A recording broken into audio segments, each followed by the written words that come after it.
নমস্কার, আমি অ্যাস্ট্রোলজার শুভঙ্কর শাস্ত্রী। আজকে একটা আমি ভালো বিষয় নিয়ে আপনাদের সঙ্গে উপস্থিত হয়েছি। এই বৃহস্পতিদেব মানে 11ই মার্চ বকরি থেকে কিন্তু মার্গী হচ্ছে। অনেক রাশি কিন্তু ভালো রেজাল্ট কিন্তু পাবে এই বৃহস্পতি মার্গী হওয়াতে। তো একসঙ্গে বলতে গেলে ভিডিওটা অনেক বড় হয়ে যাবে, 1 ঘন্টার উপরে ভিডিও আছে।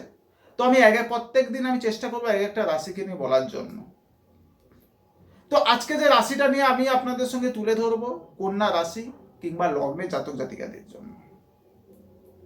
আমি জানি 2025 সালের অক্টোবর মাসের পর থেকে কন্যা রাশি কিংবা লগ্নের জাতক জাতিকারা বিশেষ করে মানসিক ডিপ্রেশন, মানসিক হতাশায় কিন্তু ভুগছিল। এদের অর্থনৈতিক সংকট প্রচন্ড পরিমাণে দেখা দিচ্ছিল। এদের বিজনেসের দিক থেকে সমস্যা প্রচন্ড পরিমাণে দেখা দিচ্ছিল। পারিবারিক সমস্যা কিংবা হাজব্যান্ড ওয়াইফের মধ্যে বন্ডিং সমস্যা, সব দিক থেকে এদের সমস্যা দেখা দিচ্ছিল।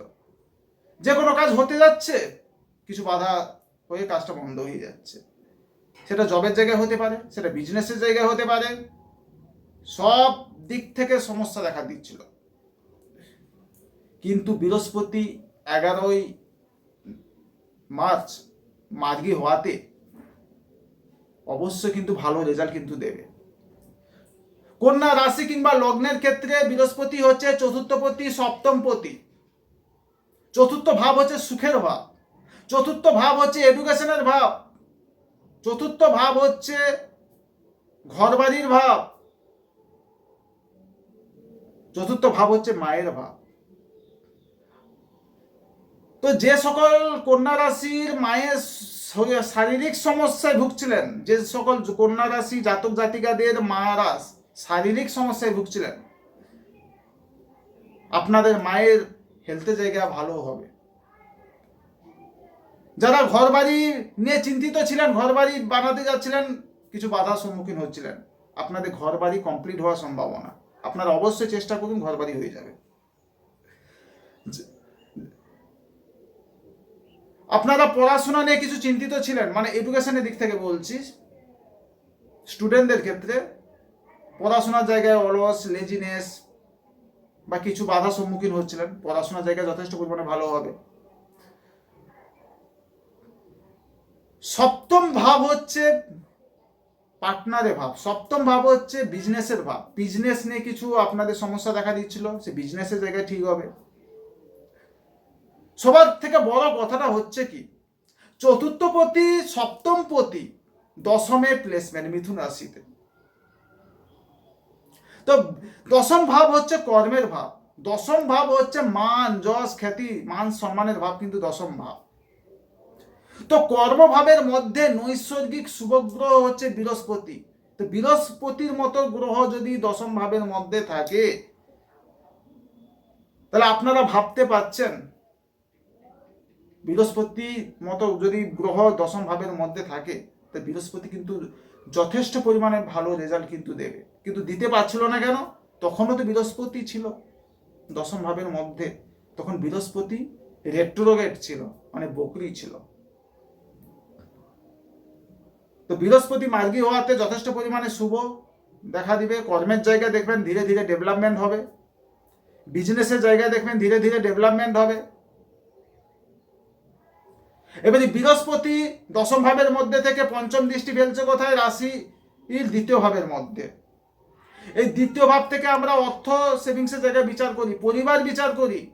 এই দ্বিতীয় ভাব থেকে আমরা মানে ফ্যামিলি বিচার করি। তো সেই সব দিক থেকে ভালো রেজাল্ট কিন্তু বৃহস্পতি আপনাদেরকে দেবে। বৃহস্পতি সপ্তম দৃষ্টি পড়ছে কোথায়? আপনার রাশির চতুর্থ ভাবের মধ্যে। চতুর্থ থেকে আমরা প্রথমে বলেছি, চতুর্থ থেকে আমরা কি কি বিচার করি, সেসব জায়গায় কিন্তু ভালো অ্যাডভান্টেজ বৃহস্পতি তুলে ধরবে। বৃহস্পতির নবম দৃষ্টি পড়ছে কোথায়? আপনার রাশির ষষ্ঠ ভাবের মধ্যে। যে ষষ্ঠ ভাব হচ্ছে রোগের ভাব, যে ষষ্ঠ ভাব হচ্ছে ঋণের ভাব, যে ষষ্ঠ ভাব থেকে আমরা ডে টু ডে রুটিন বিচার করে থাকি, যে ষষ্ঠ ভাব থেকে আমরা মানে কম্পিটিটিভ এক্সাম বিচার করি।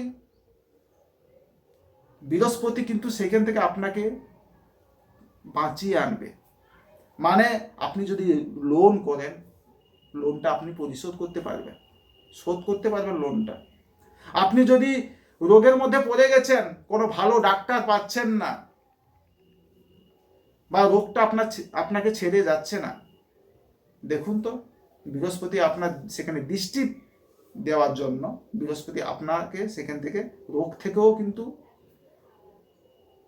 বাঁচিয়ে নিয়ে আসবে।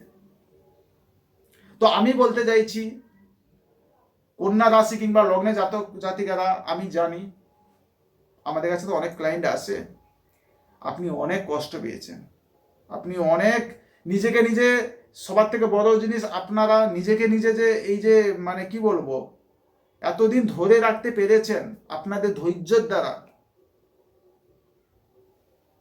সেটা কিন্তু অসংখ্য অসংখ্য আপনাদের কাছে আমি কি বলবো, আর চিন্তা করা কোনো দরকার নেই। আমি কথা দিলাম এই বৃহস্পতি মার্গী হওয়াতে আপনারা অবশ্যই কিন্তু ভালো রেজাল্ট কিন্তু পাবেন। কেমন লাগলো ভিডিওটা আপনারা অবশ্যই কিন্তু কমেন্টের মাধ্যমে জানান। কিন্তু এখানে একটা কথা আছে, বৃহস্পতিকে দেখতে হবে আপনাদের জন্মছকের মধ্যে কি অবস্থায় আছে, বৃহস্পতি কি শুভ আছে না অশুভ আছে, বৃহস্পতি কি সবল আছে না দুর্বল আছে, বা বৃহস্পতি কি পীড়িত আছে, সেটাও কিন্তু দেখে নেওয়া অবশ্যই দরকার। আর সেইটা যদি আপনারা না দেখতে পারেন, কোনো ভালো অ্যাস্ট্রোলজারে কনসাল্ট নেন, আপনাকে ভালো অ্যাস্ট্রোলজার আপনাকে গাইডেন্স করে দিতে পারে বৃহস্পতি আপনার জন্মছকের মধ্যে কি অবস্থায় আছে। এরপরে বাদ বাকি যে রাশিফলগুলো নিয়ে আমি আপনাদের সঙ্গে আসবো। নমস্কার, ভালো থাকুন, সুস্থ থাকুন।